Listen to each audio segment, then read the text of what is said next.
મિત્રો એક ભારત ન્યૂઝ મીડિયામાં આપનું હાર્દિક સ્વાગત છે। કોલકાતામાં ટ્રેની ડોક્ટર પર દુષ્કર્મ અને હત્યાના વિરોધમાં આજે ખેડબ્રહ્મા ખાનગી તબીબો ડોક્ટર દ્વારા રેલી કાઢી મામલતદારશ્રીને આવેદનપત્ર આપવામાં આવ્યું। કોલકાતામાં મેડિકલ કોલેજની ટ્રેની ડોક્ટર ઉપર ગેંગરેપ અને હત્યાની ચકચારી ઘટનાથી દેશભરના તબીબોમાં રોષ વ્યાપી ગયો છે। ત્યારે આ ઘટનાનો વિરોધ કરવા ખાનગી હોસ્પિટલના તબીબો સેવાઓથી અળગા રહ્યા હતા। શનિવારના દિવસે સવારના 6 વાગ્યાથી રવિવારના સવારના 6 વાગ્યા સુધી ખાનગી તબીબો હડતાળ પાડી વિરોધ નોંધાવ્યો હતો। કોલકાતાની મેડિકલ કોલેજમાં ટ્રેની ડૉક્ટર પર ગેંગરેપ થયા બાદ તેની હત્યા કરવામાં આવતા ખળભળાટ મચી ચૂક્યો છે। દેશભરમાં આ ચકચારી ઘટનાથી લોકોમાં રોષ વ્યાપ્યો છે અને ગુનેગારોને કડક સજા કરવામાં આવે તેવી માંગ થઈ રહી છે।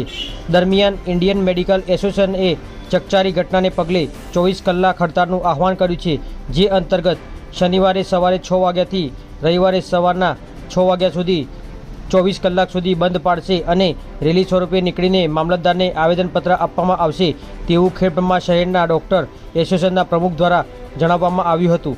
પત્રકાર વિશાલ ચૌહાણ, સાબર। ડૉક્ટર ઉપર જે અત્યાચાર થયેલ છે એ ઘટનાને અમે આજે વખોડી કાઢીએ છીએ અને એ ઘટનાના વિરોધની અંદર આજે અમે Khedbrahma medical association, dental, physiotherapy, Ayurvedic, homeopathy, medical student અને તમામ પેરામેડિકલ સ્ટાફ સાથે આજે ખેડબ્રહ્માની જીવન જ્યોત હોસ્પિટલથી રેલી કાઢી અને આજે મામલતદારશ્રીને આવેદનપત્ર આપવામાં આવેલ છે। અને એ ખાસ અમારી એ માગણી છે કે આ જે ઘટના બની છે એવી ફરીથી કોઈ ડૉક્ટર કે કોઈ પેરામેડિકલ સ્ટાફ જોડે ઘટના ના બને અને તે માટે સરકારશ્રી તરફથી દરેક હોસ્પિટલ, દરેક ડૉક્ટરને પૂરતી સુરક્ષા આપવામાં આવે એ અમારી આજે ખાસ એક માગણી છે।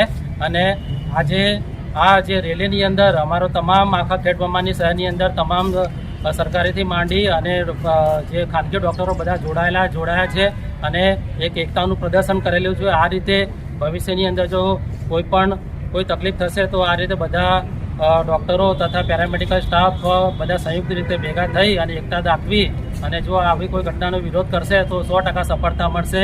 અને આ વાત આ જે છે એ જે અમારી માગણીઓ છે અમે આપ મીડિયા મિત્રોને વિનંતી કરીએ છીએ કે આ વાત અમારી તમે સરકારશ્રી તથા પબ્લિક સામે પહોંચાડો એ રીતે એ વિનંતી અમે ખાસ તમને આજે આ કરીએ છીએ અને એના દ્વારા તમને આ વસ્તુ અમને તમે કહેવા માગીએ છીએ। જય ભારત, જય હિન્દ।